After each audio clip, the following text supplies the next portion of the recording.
back to my channel, Leonardo Duberto. Tayo po ay mag-aani ng seeds ng spinach. Napakarami po nito. At panuorin nyo ako o kaya isamahan nyo ako mga kapatid para mapitas na natin ang ating spinach seeds. So samahan nyo ako mga kapatid. Okay, tignan natin.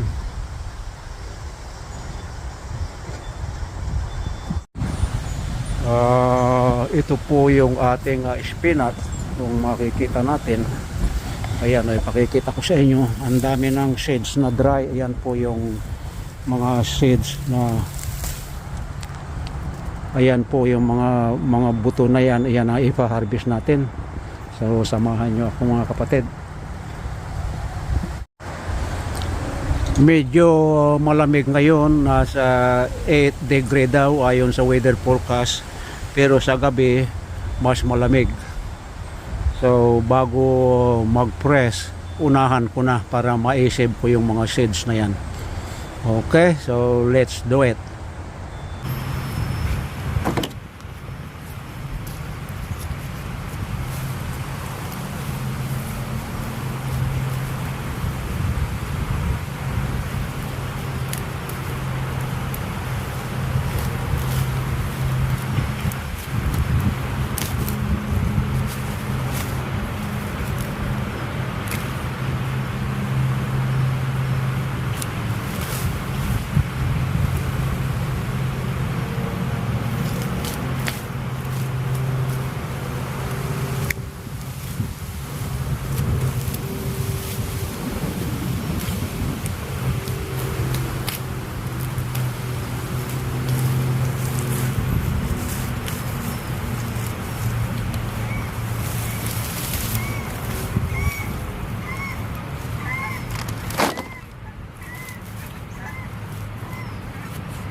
Iyan ang mga seeds, yung brown na yan na mga bilog-bilog.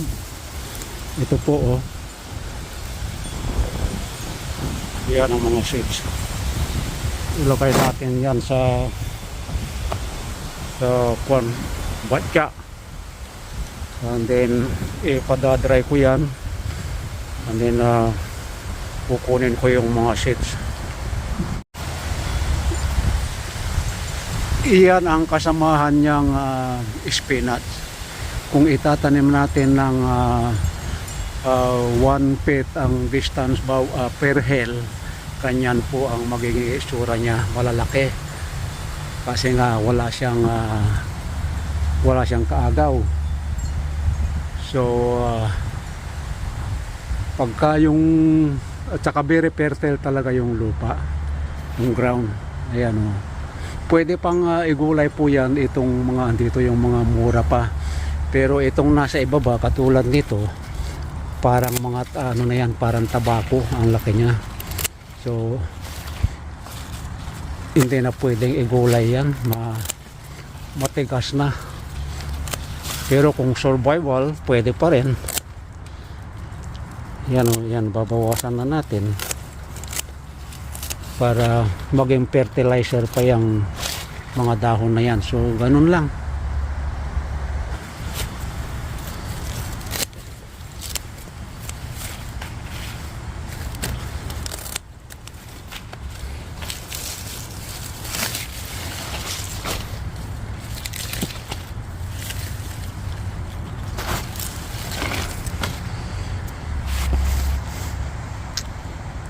So ayan po ang itsura niya.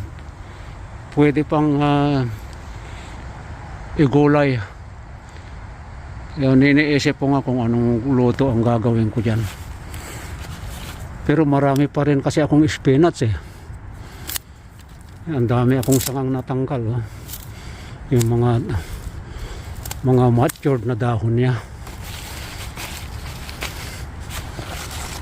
Ayan o, tignan nyo yan o. Dahil giant spinach.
Yan ang mga seeds, yung brown.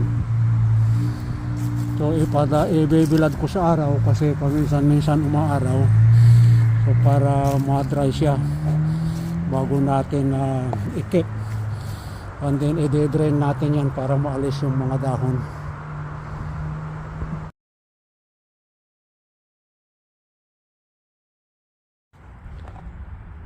Ito na yung seeds ng spinach, binilad ng 2 araw, pangatlong araw na ito kasi sunny. So marami na po yan. At isinabay ko na rin yung bitter gourd na seeds.